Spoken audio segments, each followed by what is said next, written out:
Welcome to the Sales Career Podcast. This is your host, Kevin Hopp. Whether you're an executive, sales leader, or just getting your career in sales started, I'm here to help you read between the lines and hear the real stories that you can't get from a resume or from a LinkedIn profile, all designed to help you shape your own sales career. Let's dive right into today's episode and see what we can learn.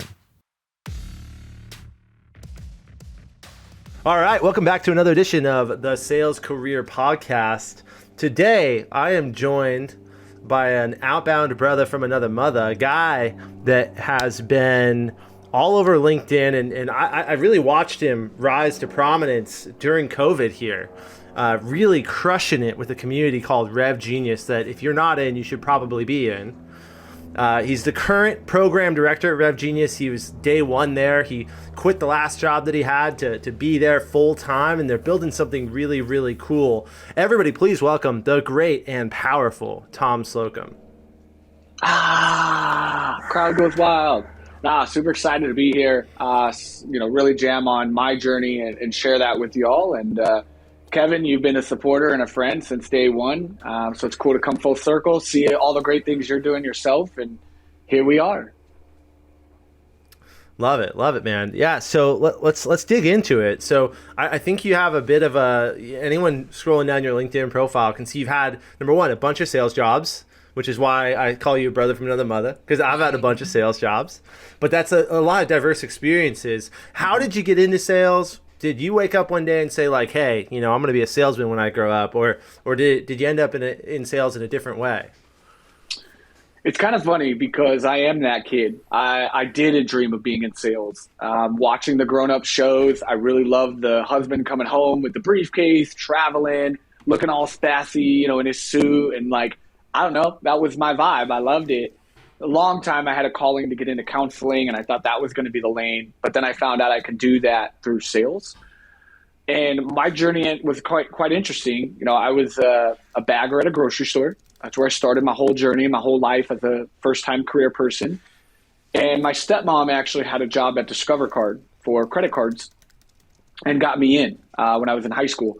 So I could get into Discover Card, and that's when I got my first official sales job. That was it. I worked in the balance transfer department, and so I'd call people to say, hey, do you have other credit cards? Move them to Discover Card for 0% off, right? And I grew in there, and I loved it. That taught me the ability to be resilient, taught me the grit to push people. The training was a little bit aggressive to push people to transfer their balances. You were in the credit card world, and that's kind of how it started for me. But I was all about sales from a young age. I did enjoy it. That's awesome. Side note, balance transfer cards are like magic. If you're a salesperson like us, so if you're a salesperson, a balance transfer card is a freaking fantastic way. I'll be honest, I bought my wife's engagement ring on a credit card, knowing that I was gonna transfer the balance, the 5-figure balance or four-figure balance to a balance transfer card. And I knew that a commission check coming in 45 days could pay it off, but I didn't want to have that sit on a credit card. So balance transfer gave me, a year of 0% interest. That's that's awesome. Pardon me. Yeah, it was a great job. So I learned the basics of resilience. Mm-hmm. Yeah. Go ahead. How do you take that and head into SaaS sales and you worked at Yelp and other places, right? How did it evolve from there? I'm curious. Yeah, so I did balance transfers until I was done with school. I learned all that great stuff of making cold calls, sitting in an office with a dialer, being on a virtual floor, all that, or not a virtual now, but, a physical floor with people and high-fiving. And from there, I then landed a job in car sales.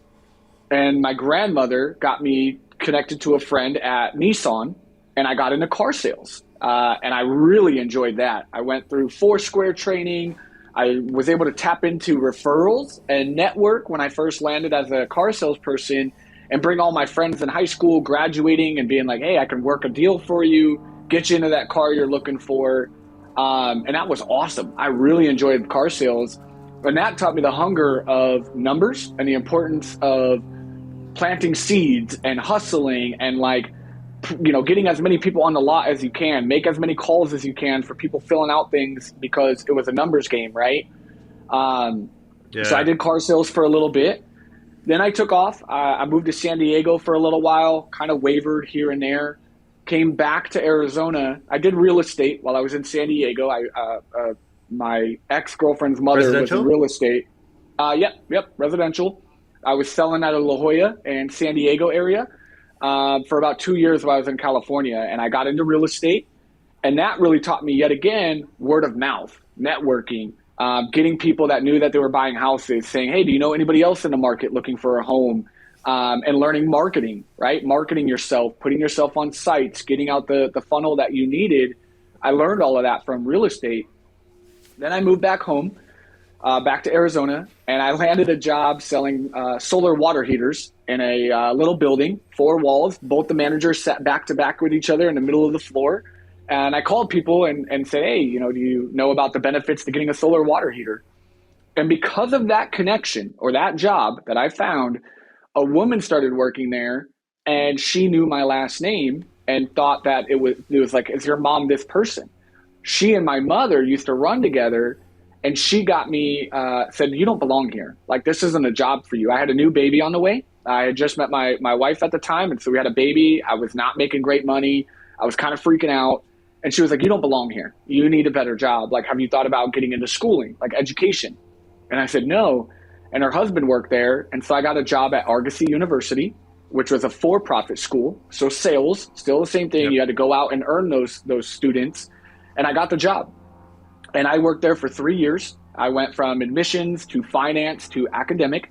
And I worked the whole ecosystem because there was quite a few layoffs. I would get fired, walk out to the street. And by the time I got fired, I got pulled back in to interview for a different role.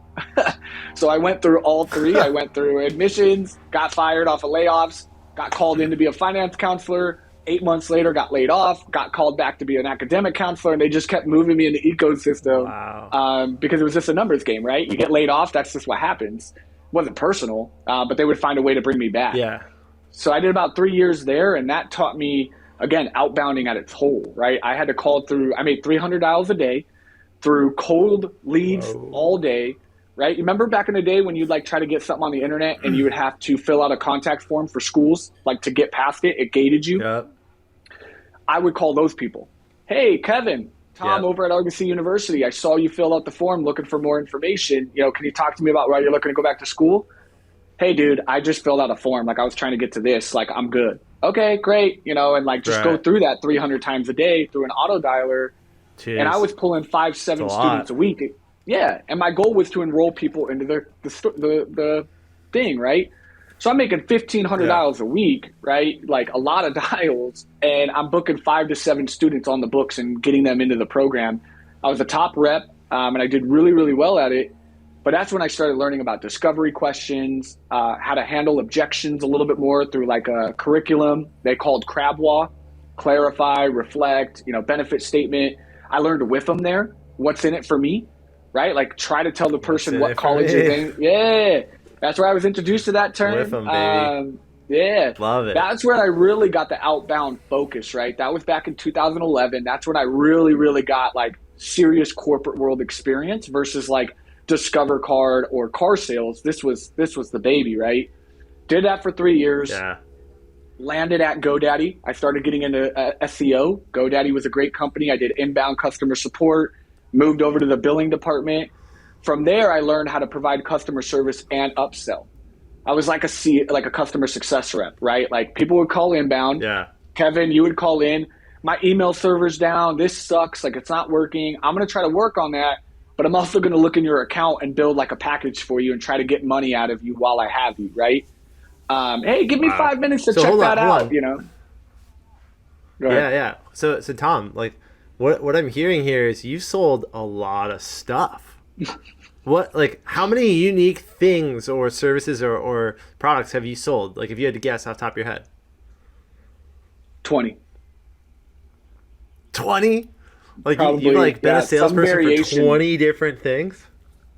Well, dude, that's crazy. In and out jobs. I've been a server. I served at a restaurant. I had to sell, food. I've had to sell college. I've had to sell credit cards. At one point, I had a small little gig where I sold people donating cans for consultations at chiropractic offices. So I sold chiropractic services in exchange for like, hey, you bring 5 cans, you get a free intro, at this office, right? So they would show up at the chiropractor's office with 5 canned goods, and they would get their consultation. I've sold GoDaddy and all of the products that they've had. I've sold Yelp and their advertising, brand management, SEO services, unbelievable, car sales. So yeah. So what I'm trying to get at here is like, dude, do you know how unique that is? It's just like really rare to find someone who's been on the sales grind since you were like, seems like since you're like 18, like 17, and you've had a new job every few years, and dude, like how many different frameworks? Like you mentioned, like 4 different like selling frameworks that you learned along the way, which is like the methodologies are crazy. Like, you're building this. You're building this incredibly diverse sales career, right? From what I'm hearing. But what's interesting is you ended up in software sales, and this is a recurring theme on the Sales Career Podcast. Like, obviously, I'm a software sales guy, and most of my network is, right? Like, that's how we kind of met, was through software sales networking stuff. I wonder, like, people that don't work in software sales, if they understand why software sales is so like popular and so lucrative. Like, what would you say to someone who's like, hey, look, I'm grinding it out at Argosy or Argosy's competitor, Capella University, whatever you want to call it. Tom, why would I even like look at software sales? Like, what was it about software sales that made you like want to move into that? So like a lot of those what's so cool about software sales is it's freedom. There's a little bit more structure. There's a little bit more different vibe than when you see the other corporate styles of selling. Like when you worked at Argosy, that type of floor, that sales floor is way different than a software sales floor. It's a way different vibe, right? Most people are saying the same script. Most people are doing the same phone calls, and you're just either cream of the crop or you're, bottom of the barrel. There isn't a lot of art to what you're able to do, right? Like, but when you get into software sales, that's where the jam is. Like, it's fun. It's lucrative because you're, again, selling very expensive products to enterprise companies or mid-market. And you get a lot more freedom than what you see in these other corporate. GoDaddy was strict as hell. Couldn't have a cell phone on the floor or you got fired. Argosy was straight up stick to script, do what you got to do, right? With a little bit of variation. But software sales is like, just go sell. Have fun, right? Make as much money as you want. It's uncapped, and there's some reasons to it that I gravitated towards. Right, I got out of Yelp and I landed in software sales, and it was fantastic. I was like, this is great. This is a lot more fun. Yeah, like I think one of the pitch to someone who's in car sales or something, like my brother-in-law coming out of school, he almost went and worked at a car lot, and he like his parents put him through like, CU Boulder, like good education, and he got decent grades. I'm like, dude, you can go get a software sales job. Like, you can work that car lot job. And now, like, don't get me wrong, if you absolutely love cars and you're like such a car guy that like you want to work at the car lot, that's okay. But just know that at the car lot, your salary is going to be like $30K, right? Like, it's like a low salary or no salary or hourly, and then it's a huge commission, right? That's how most of them are structured that I've talked to people about. And I said, or I can help you get a software sales job where you'll probably make like 40 to 50K out the gate with an on-target earnings of like 80 to 90 potentially if you work for the right software. By the way, you work from home. By the way, you get a sweet laptop. By the way, that's what I'm saying. It's all like work when you're ready. Like I'm trying to talk to my like buddy right now who is a full-time Uber Lyft driver. Right, that's what he's been doing for a couple years now. And I was like, dude, do you realize, like, going into tech sales? And he was like, I can't do what you can do, Tom. Like, I don't like selling. I don't like this kind of stuff. And I'm like, dude, but it's not like what you think. Like, you're not a sleazy salesperson. It's not the car sales. Like, it's about human interaction. You get all the setup you need from most companies. Like, yeah, you're going to deal with some shit, but it's nothing like you having to drive 12 hours a day in your car, driving people from point A to point B to barely make $200 a day. When you could sell software sales and have one booked meeting or one closed deal and make $500 a day, like, and ball out and sit at home. I think like I want to maybe I change the name of my podcast to the software sales career podcast, because like I'm so evangelical about like if you're not in software sales, you should be. And the reason software sales people make so much money is because software has a crazy high profit margin. That's the other thing, right? I was talking to the owner of my gym. I've been going to the same gym in San Diego for 4 years, and the owner is now a friend of mine. He's now my buddy. Like we hang out and stuff. And he's like, yeah, like I want to scale like what I'm doing, but I don't want to have to like get into more real estate leases and like, you know, it's a grind to open up another gym. I'm like, dude, you have to launch a software product. Like software. I asked him, like, what do you think the operating margin is for a SaaS business? And he's like, I don't know, man, like 25, 30%, like probably good, like 30%. I was like, dude, at most software businesses, like at any sort of scale, it's like 90% margin, like 85 to 90% gross margin on everything that they sell, because it's like the cost to add a user is negligent. There is no cost to add a user, right? It's just, it's easy. So, man, big fan of software sales. So talk to me a little bit, like you were telling your story in a very rosy rise up the ranks here, and you went from job to job to job. Was it really that easy, and that like you jumped from thing to thing, or were there what kind of adversity did you face along the way? I'm curious to. I'm gonna share something. I'm gonna be authentic as possible and really show the truth to sales.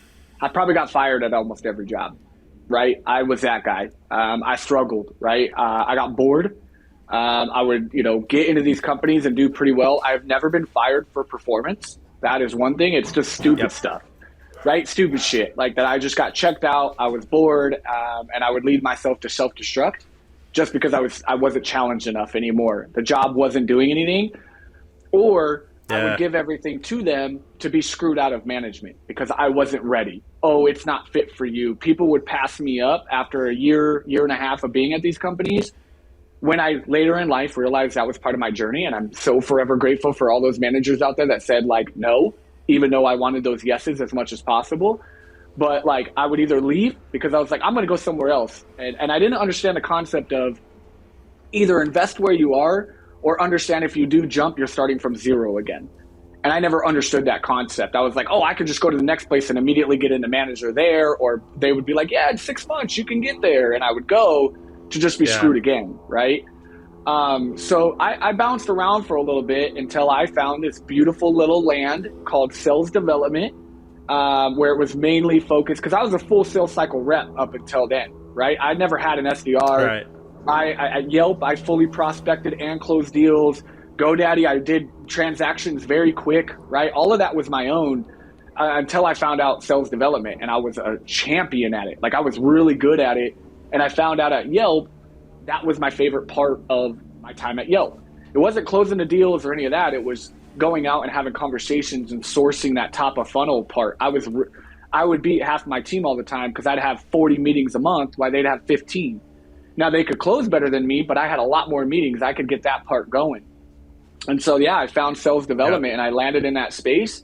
And then that's when I had a 3-year job. I had a 2-year job, and I built out and scaled those teams, and I started finding this land that I loved, but it was bumps and bruises, Kev. Like I didn't have the prettiest picture, and it sucked. I missed out on stuff. I was grinding. I had a wife and a baby, a kid and a wife, and it was just a lot. But I found my home. I found my lane after kind of all of that experience, right? Again, I had a lot of different things I did, and they all added up to the same journey at the end.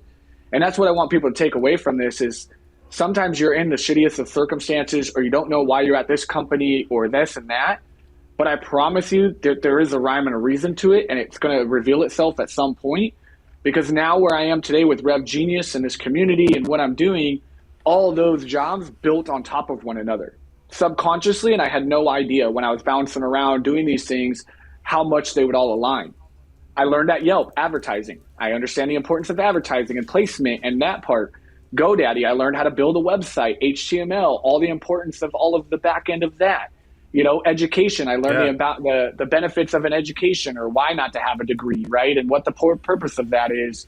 All those jobs, car sales, right? Learning Foursquare, uncovering objections, like all of it led to this beautiful dream of where I am today.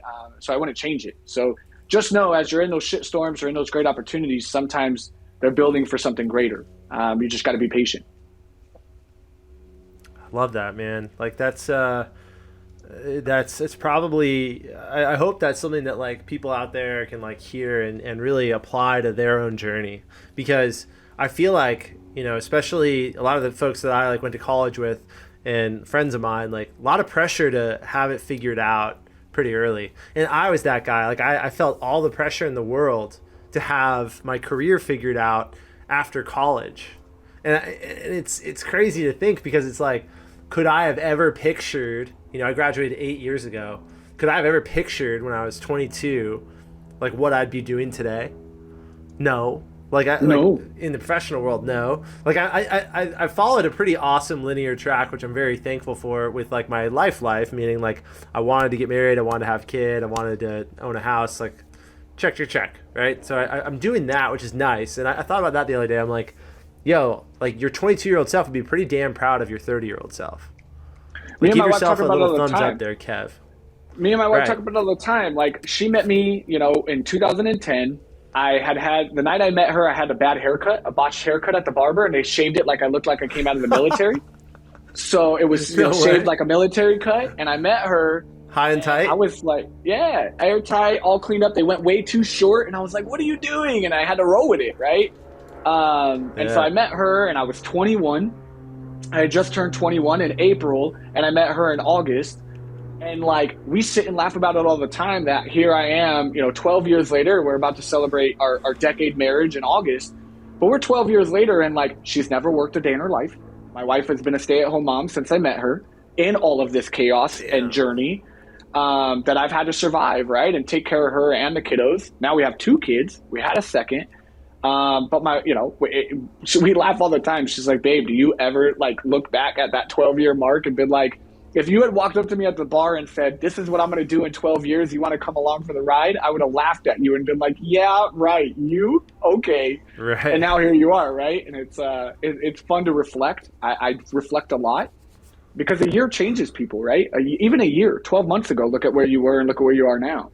And just understand that. And sometimes you don't see it in the moment until the picture is revealed, right? It's like putting a puzzle together. When you put in that last piece, you're like, oh, damn. All right. So talk to me a little bit about this, right? So getting fired, by the way, I've been fired a bunch too. Like, once again, we're brothers. Like I've been fired a bunch. Basically every job. I've fired or quit. Like, it's never been like I haven't been fortunate enough, and I do believe this is my hot take, right? I do believe that the hot take, I guess, is you have to be fortunate to be a part of a business that has a real exit. You know what I mean? Like, no one person is that influential unless you're the CEO, which I haven't interviewed any. I've interviewed, like, I guess 2 CEOs, but like my point is, like, I see dudes that have been salespeople at like multiple companies that have exited, and I'm like, oh, dude, I'm so jealous. like sure, right place, right time, but and like they did good work to stay there and to like get that job, and it was probably a competitive job to get. Like, I don't know, but like, it's really fortunate if you can be a part of an exit without having to, you know, get fired or quit. Like, how does this job end? Oh, the company gets acquired, you make a bunch of money and you leave. And like, that would be cool. Like I interviewed what's his name? Gosh darn it. Can't think of it off the top of my head, but one of the guys I interviewed, just their company had a huge financing round. He cashed out his equity for 6 figures in cash and walked. And I was like, what? That's amazing. 6 figures in cash just for something like that you didn't do. It's like part of the bigger company. You were just like, part of the big it. Deal. Yeah, you were just part of it a little bit. Yeah. Wouldn't that be nice? Like, that would be incredible. I've never had that, man. I've constantly been on my grind. Right? Been on my grind, trying to find the right opportunity, trying to figure out like how I can be a part of something that might exit. And now actually I've kind of come full circle on that, by the way. Like, let's be honest. 2022 is about Kevin Hop. Like, I'm not going to work for anyone full time. I'm not looking for a job. I'm not going to get a job. I'm gonna build a bunch of revenue streams and things that I do that provide value to the community and other people. and just be my own Beautiful. solopreneur. There's so much business out there, dude, and you know, the way the job market is right now, that equals opportunity. I mean, look at your repertoire, right? Look at what you've been able to do. Like, dude, I could create 10 different revenue streams right now because of the experience of what I've been able to do, right? And I've earned that. Like, I'm so tired of people saying like, oh, you're so lucky or that's so great. Bullshit.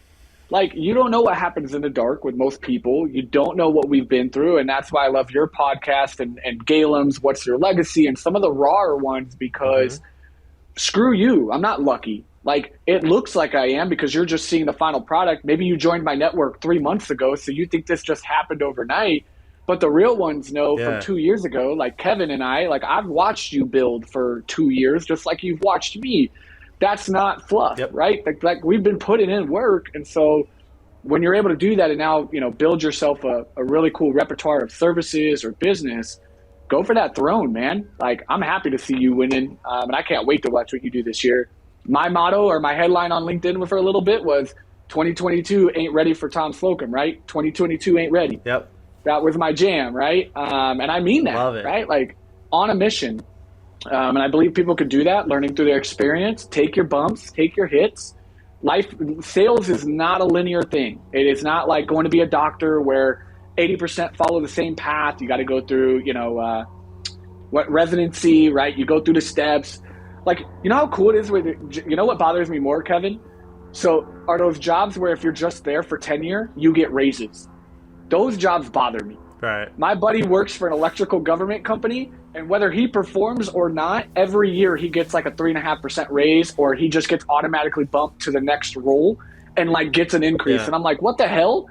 Like, what do you mean? He's like, oh, dude, everybody gets it. It just happens. I was like, that's crap. I got to work for mine. Like, if I want the next step up, I got to earn that. And you're just like showing up. Yeah, dude, it's you know, for those of us out there in sales development particularly, like, I think what's unique about a career in sales development is we are so on the front line, right? There's nothing more raw than having to do a cold email or a cold call, and that tends to breed. I have that same attitude you have when I see my buddies who are like, yeah, I just got a, you know, I'm mechanical engineer 2 at my job now, and I just got like a 15K pay bump and this and that, and I show up and I'm like, that's all, dude? Like, what? Like, how does that work? You know? But for us, we're constantly chasing the next thing, and sales development is really all about what have you done for me lately, right? It's we got to be generating instant gratification. Instant gratification, right? It's every day. Like, I don't care what you did last week. What did you do today, right? And it's so the amount of pressure that SDRs are dealing with right now, and the expectations that are coming from it are aggressive, right? Like, it's burnout for anybody because you are that front source. The company is literally relying on you to make sure their quarter numbers are being taken care of, right? So if you let off the gas, that can hurt them in the long run, right? So that's scary. That's a lot of pressure because you are sourcing their entire revenue for the year. So, like, do your job. And it's like, oh, shoot. Okay. Damn, dude. It's hard stuff, man. Tom, this has been fantastic. I really appreciate you giving me the time here. I'm going to start to wrap things up here by asking 3 questions that I ask everybody. The first question, be as honest as you can. First question here. What's the biggest commission check you've ever received? 12 grand. 12 grand was my biggest. 12 G's, baby. Yeah. 12 G's. I made that in January of 2019. 2019. As an individual contributor, right? I did 12K. It was off of my Q4 pipeline, the final push through numbers. And that was my biggest, bring home that I had. Recently was 12K. Love it. That's a nice little nut. That'll do some things. That'll pay off a balance transfer card. That's for sure. It paid off credit card debt. That's what it for sure did. And it took me and the wifey out to Vegas. So it did its job for us. Nice, man. Cool. So I'm really interested to hear your response to this next question because you've had so many sales jobs. So next question is, of all the things you've done, what has been your favorite job? Oh, damn. So my current one is probably my favorite. I never thought I'd become a community man, but that shit is fun. I love building tribes. I love building community. I love teaching people, like, focusing on, like, you running a podcast, make the tribe of Kevin sales career, listeners, right? Build that tribe. But before then, my favorite job truly was working at reputation.com when I did brand management. I love reviews. After working at Yelp and kind of understanding the importance of word of mouth and, like, building your presence online and managing that and how important that was, like, I love that job, man. I built a really fun team. I had the best time of my life. That was my longest job. I was there for 3 years. I helped scale that team out to a $30 million SDR team, and it was fantastic. I had the time of my life there. So that would probably be my most recent favorite. Yeah. I love it. And I also appreciate that you kind of threw in your current job in there. It's interesting that, most people that have been on the podcast so far have not said their current job, but we've had some that say that it absolutely is. Yeah. Which is interesting. That's why I asked the question, because it's like, well, if it's not your favorite job, then why are you doing it? Yeah, like, this is my favorite job of all time. Like, this is what I was building towards, and I'm having a time of my life, and I never would have thought I would kind of pivot it away from, like, don't get me wrong, I'm still in sales development. I got a prospect for my community. I'm still working with reps on the daily, coaching them and in the trenches. But my main objective is building a tribe, a community, pushing that mission of values and building out that community portion. And I love it, man. I just love giving back and helping people and coaching people. But like I said, rep.com up until Rev Genius was like my little pride and joy, my baby in my heart. That was the gig that changed my life for me. I had great leadership. I had a great team. And it really put me on the map to be able to birth who I am today with that pivotal moment. Because like I said, up until then, I struggled. Never got management, never got, quit from jobs, fired. That was like when I hit that big pump 5 years ago, 6 years ago, to be like, cool, now I found my lane. So you got to experiment sometimes. It's okay to take those hits, because you're going to find, from all those hits where you want to land. That's right.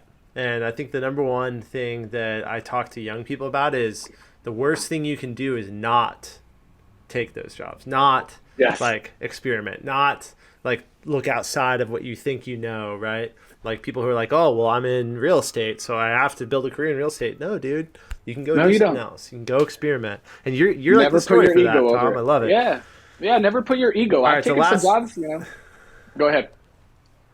Love it. Last question. You ready?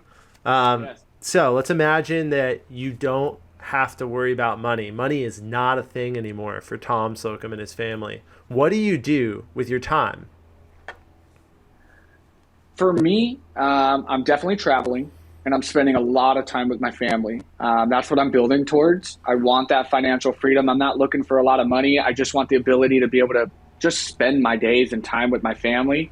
But then probably most likely I'm still coaching. I'm still giving. I would probably still show up on LinkedIn and be loving to just give back what helped me build up until that point, right? If this magical money landed in my lap, I would love to use it for good to help others get there too, right? And talk with them and coach them and work with them while I'm out enjoying my life and traveling the world. That would be my dream if money was outside of the equation. Love that, man. It's along the lines of what you're doing today, which means that you're living pretty authentically to the mission that you want. Love that, dude. Well, Tom, thank you so much. This is your opportunity. How can people connect with you? What do you want to promote? What do you want people to? How can anyone out there connect with Tom? I'm gonna keep it one simple call to action. Follow me on LinkedIn. That's where I live. You will find everything else from there. Podcast, Linktree, everything you need. But because you're listeners, right, just jump on my LinkedIn. Find me under Tom Slocum. Connect with me there, and you'll find everything you need about Rev Genius, Rev League, and everything else I'm doing. And then we can chat, right? I'm a DM away from anybody, very accessible. So yeah, let's build up those connections and make some friends. Love it. Well, Tom, thank you very much for taking the time today. Like I said, we're brothers from other mothers here. Like very, very similar lines, and I've loved watching you build up everything that you have going. And yeah, man, good times. Good times. I appreciate it. Thank you so much for having me. If this episode is interesting to you, please share your thoughts on LinkedIn or Twitter. Tag me, and I might just feature your post in an upcoming episode of the Sales Career Podcast. Or if you want to connect directly, go to hopconsultinggroup.com and we'll find a way to work together. Cheers.